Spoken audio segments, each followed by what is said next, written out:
저는 춘천 한마교회 정충민입니다. 저는 영화 뷰티풀 마인드의 주인공처럼 살았어요. 실제 존재하지도 않은 사람에 대한 망상으로 깊은 어둠 속을 헤매다가 예수님을 만나 빛과 진리 가운데 자유하게 살고 있는 간증을 나누려고 합니다. 저의 태몽은 용꿈이었는데요. 율곡 이희 선생의 태몽도 용꿈이었다고 하잖아요. 부모님께서는 저를 특별하게 여기셨고 저도 제가 잘 될 거라고 생각했습니다. 그래서 저는 공부 잘하는 친구만 사귀려고 했고 이런 높은 마음 때문에 마음을 나눈 친구도 없이 외로웠어요. 오빠들만 있고 여자 형제가 없으니 혼자 있는 시간이 많았는데 그럴 때마다 백마탄 왕자와 공주의 러브스토리를 꿈꾸었고 이런 생각들 속에서 위로받을 때가 많았어요. 엄마는 자식들을 위해서라면 무엇이라도 하실 수 있는 헌신적인 분이셨습니다. 그러나 엄마는 여리고 섬세한 저를 잘 모르셨기 때문에 저를 잘 이해하지 못하셨죠. 초등학교 때 너무 무서운 피아노 선생님 때문에 스트레스가 심했는데도 엄마에게 피아노 다니기 싫다는 말을 한 번도 못했어요. 이렇게 엄마와 저 사이는 소통이 되지 않았고요. 저는 가정에서도 학교에서도 소통이 잘 되지 않는 사람이 되어갔어요.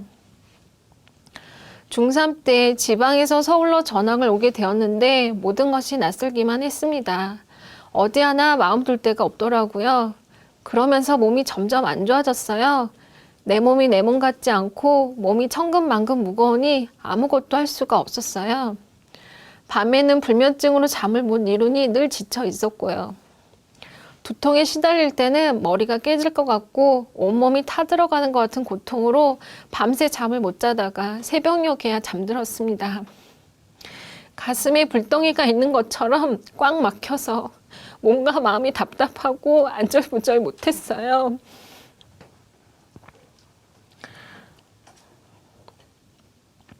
수업 시간에도 앉아있는 것 자체가 고통이고 선생님 말씀이 하나도 귀에 들리지 않았어요. 얼굴에 열이 벌겋게 올랐고 당장이라도 뛰쳐나가고 싶더라고요. 사람들의 시선을 피하고 발음도 어눌하게 하고 싶은 말도 잘 못했습니다. 그러니 수업 시간에 무력하게 잠만 잘 때가 많았어요. 학교를 그만두고 싶었지만 그만두지는 못했습니다. 고등학교 때는 부모님의 기대를 저버리지 않기 위해 힘겹게 억지로 공부했습니다. 집에 오면 반드시 머리를 감고 독서실에 갔어요. 머리가 너무 무거우니 머리라도 감지 않으면 공부를 조금도 할 수 없는 상황이었죠. 이런 상황이 계속되자 저도 모르는 사이에 심한 탈모가 진행되고 있었더라고요. 이후 계속되는 스트레스로 거의 머릿속이 보일 정도가 되었어요. 너무 속상했습니다. 이렇게 어렵게 고등학교를 마치고 감사하게도 대학에 갈 수 있었어요. 그런데 언제부턴가 생각과 실제를 구분하지 못하고 망상에 빠지게 되었어요. 누군가가 나를 너무 좋아해서 스토킹한다고 생각한 거예요. 내가 무엇을 하는지 일거수일투족을 감시한다고 생각하니 숨이 턱 막혔고 온몸이 석고상처럼 굳어버렸어요. 저는 제가 몸이 힘들고 공부가 안 되고 학교 생활이 힘든 모든 이유를 알 수 없는 그 사람의 탓으로 돌렸습니다. 그러나 한편으로는 어리석게도 나를 너무 좋아해서 스토킹하는 것이니 그 대상에게 사랑받는 것이 행복하다고 생각하기도 했어요. 당장의 현실은 고달프고 외로우니 망상 속의 사람에게 마음을 의지하며 위로받기도 했어요. 복잡한 생각과 감정들이 교차했습니다. 이 사람은 나만 바라본 해바라기 같이 수정적이고 내성적인 사람이라서 나에게 고백도 못하고 내 주위를 빙빙 돌고 있다고 생각했죠. 그러니 나라도 이 사람을 찾아내고 싶었어요. 이 사람이 집 주변에서 서성대는 것 같아서 괜히 물건을 사러 가는 척하면서 집 밖으로 나와볼 때도 많았어요. 망상 속의 사람은 나에 대해서 잘 알아보고 싶은 마음에 집에도 CCTV를 설치해 놓았다고 생각했죠. 그 사람이 누군가와 나에 대해서 대화하는 환청이 들릴 때도 있어서 괴로웠어요. CCTV는 꼭 화장실에 설치해 놓은 것만 같아서 한때 화장실에 갈 때는 불도 켜지 않고 들어갔고요. 놀이기구에서 막 내린 사람처럼 휘청이고 짜증을 막 내고 신경질적으로 말했어요.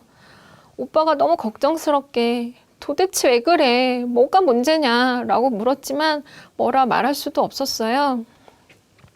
누구에게도 말할 수 없었어요.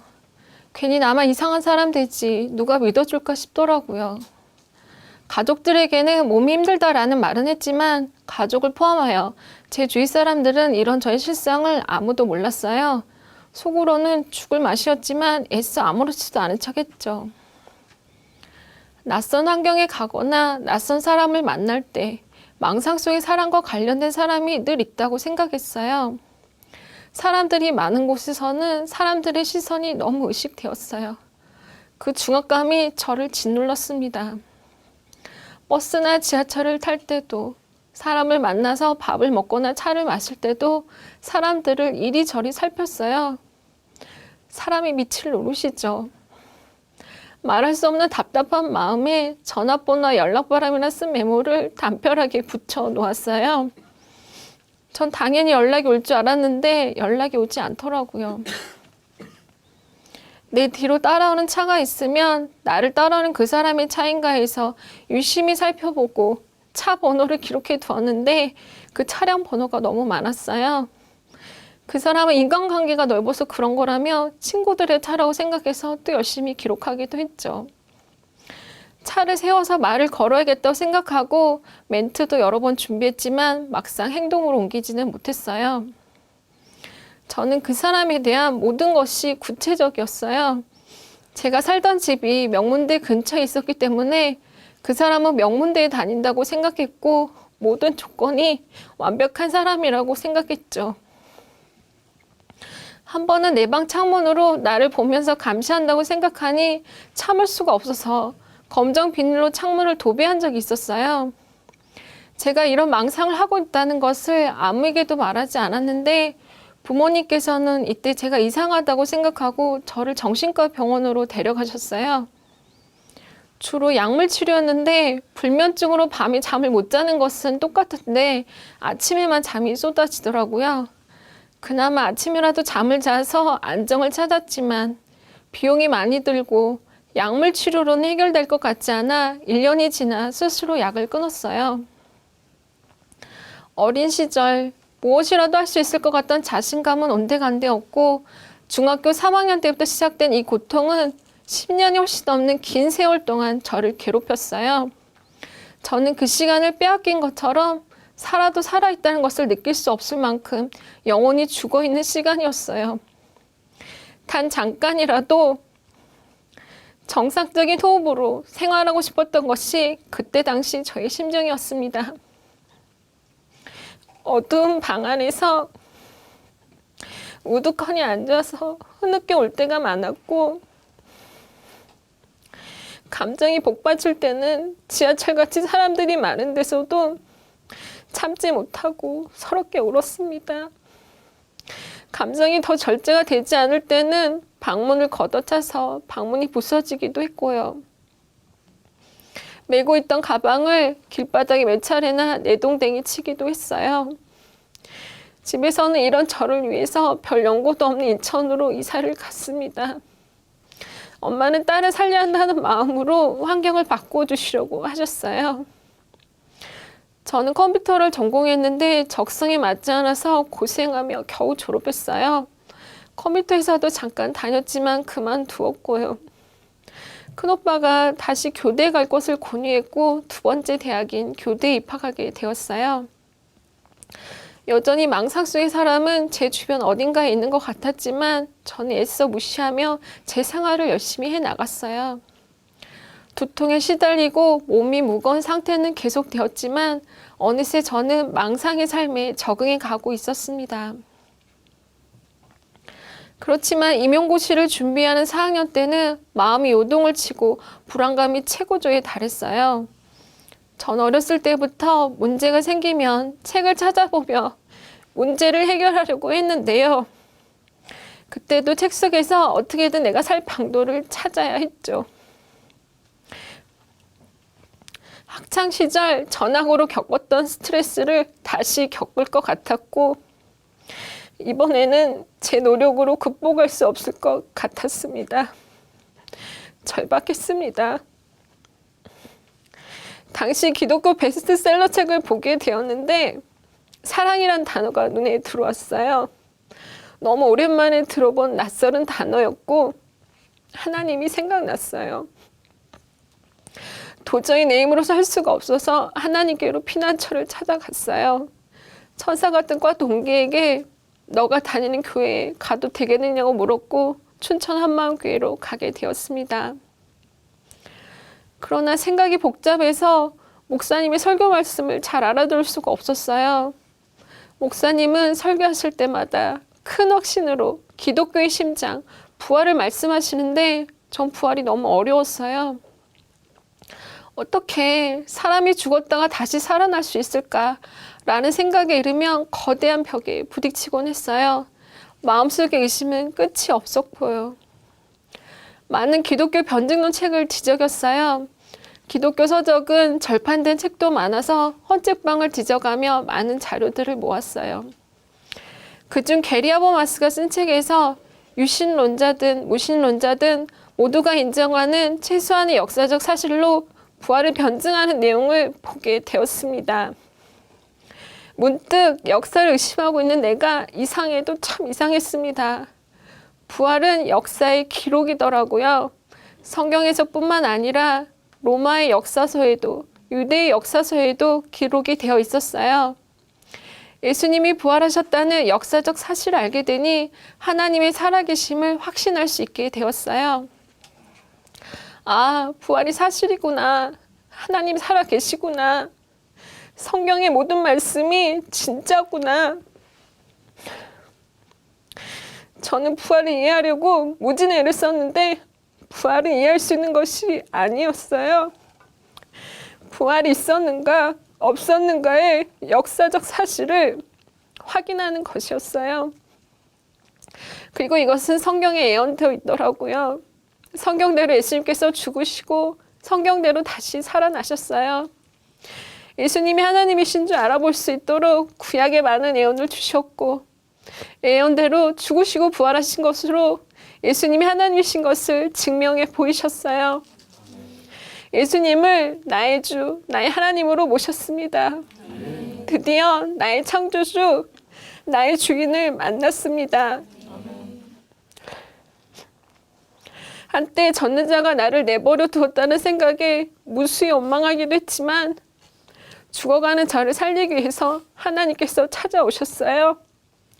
저 같은 자를 위해 끝까지 인내함으로 기다려 주셨습니다. 제가 오랜 시간 망상에 빠져 고통의 시간을 경험했던 것은 누구의 탓도 할 수 없는 하나님을 버리고 내가 주인 되었던 탓이었어요. 내 마음 내 뜻대로 살면 잘 살 수 있을 것 같았지만 그 결과는 참담했어요. 예수님이 주인이 아니면 영원히 병들고 죽어갈 수밖에 없더라고요. 저는 나의 주인을 무시하고 내가 생각하고 싶은 대로 마음대로 생각하며 하나님을 대적하는 자였어요. 하나님을 버린 저는 괴물 같은 자였어요. 다시는 내가 주인된 죄를 짓지 않겠습니다. 내가 주인 되어 내 마음대로 생각했던 죄를 용서해 주세요. 내 마음 보좌의 주인은 오직 예수님입니다. 주님의 말씀, 생명의 말씀에만 아멘 아멘입니다. 하나님께서 죽어가는 저를 살리셨어요. 제가 이렇게 기쁘게 살아 숨쉬고 있다는 것이 기적이에요. 나의 나된 것은 전적인 하나님의 은혜입니다. 과거 저는 세상에서 보란듯이 살고 싶었는데요. 이미 예수님 안에서 모든 것을 가진 자였어요. 또 부활을 통해 온 세상이 악한 자 안에 처해 있고 이 세상의 임금인 마귀가 있다는 것을 알게 되었어요. 그리고 마귀가 우리에게 생각을 넣어준다는 것도 알게 되었고요. 아, 내가 오랜 시간 속고 살았구나.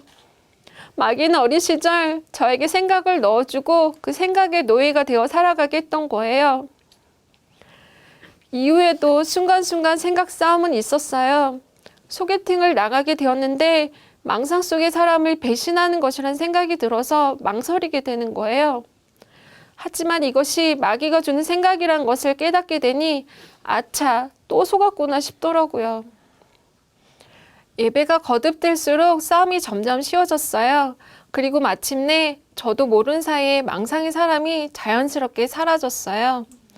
더 이상 이런 생각을 하지 않으니 마음이 이렇게 가벼울 수가 없더라고요. 정상적인 일상을 살아가고 있다는 것이 너무 행복해요. 옛날의 상처들은 기억도 나지 않고 잊혀졌고요. 진리의 말씀을 붙드니 복잡한 생각이 끊어지고 머리가 이렇게 맑을 수가 없어요. 그러면서 저는 인간관계 문제도 저절로 해결되었습니다. 과거 저는 사람과 소통이 잘 되지 않는 사람으로 제 마음을 알아주는 사람과는 소통을 잘할 수 있었지만 그렇지 않은 경우에는 사람들의 반응에 따라 휘청거렸어요. 내가 오해를 받는다고 생각하면 점점 분이 쌓여갔죠. 제가 사랑받는 것만 중요했거든요. 그러나 부활하신 예수님이 하나님이란 것을 알게 된 순간에 하나님께서 나를 위해서 죽으셨다는 것을 알게 되었어요. 그리고 이것으로 하나님을 버린 원수된 자를 위해서도 생명을 주신 진짜 사랑, 하나님의 사랑을 알게 되었어요. 그래서 이제 누구와도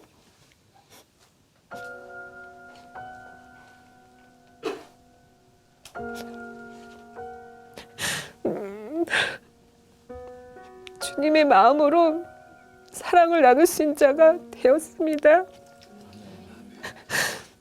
복음으로 진짜 사랑을 알았어요. 저는 지금 교사로 일하면서 예수님을 몰라 소망이 없는 아이들에게 복음을 전하며 양육하고 있어요.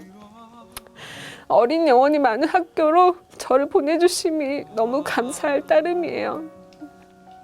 과거 제가 이상한 생각으로 마음고생을 너무 많이 했기 때문에 마음이 아픈 아이들을 금방 알아보게 되더라고요.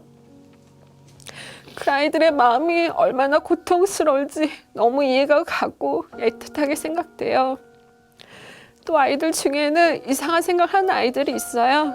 그러나 과거에 나는 더 있다는 생각 때문에 다 이해가 가고 받아들여져요. 아이들을 이해할 수 있는 넓은 마음을 주심을 감사합니다. 아이들에게 많은 종류의 문제가 있지만 그 답은 오직 하나, 예수님밖에 없어요. 소아 우울증 증상으로 수업 시간에 책가방을 메고 교실을 뛰쳐나간 아이가 있었어요. 그 아이는 옛날에 나를 보는 것처럼 위태위태해 보이더라고요. 그 아이를 위해서 매일 맛있는 도너츠를 사왔어요. 도너츠를 먹이면서 마음을 달래주고 예수님을 전했어요. 그 아이는 예수님으로 우울증을 이겨내고 다음 학기에는 부회장으로 선출되어 마음껏 리더십을 발휘한 아이가 되었습니다. 밝고 명랑한 모습을 보니 너무 다행이다 싶고 하나님께 감사했습니다. 최근에 만나서 삼겹살을 같이 먹었는데요. 올해 벌써 고등학생이 되었어요. 이제 저는 주위 사람들로부터 성격 좋은 사람, 낙천적인 사람이란 평을 들어요. 제가 속한 그룹에서는 썰렁한 분위기도 확 뒤집는 분위기 메이커가 되었고요. 어디서든지 적응을 잘하고 친화력이 좋아서 처음 만나는 사람과도 금방 잘 지냅니다. 마음의 주인이 예수님이니 이 땅에서도 천국의 삶을 살고 있어요. 복음을 몰라 마귀가 주는 생각대로 끌려다니며 고통의 삶을 살았던 저였는데요. 부활하신 예수님을 주인으로 모셔 마귀가 주는 모든 망상의 생각을 끊고 정상적인 삶을 살고 있다는 것이 너무 감사할 뿐이에요. 보이지 않는 영적 삶의 승리의 비결은 예수님이 부활하셨다는 사실이에요. 하나님은 살아계십니다. 감사합니다.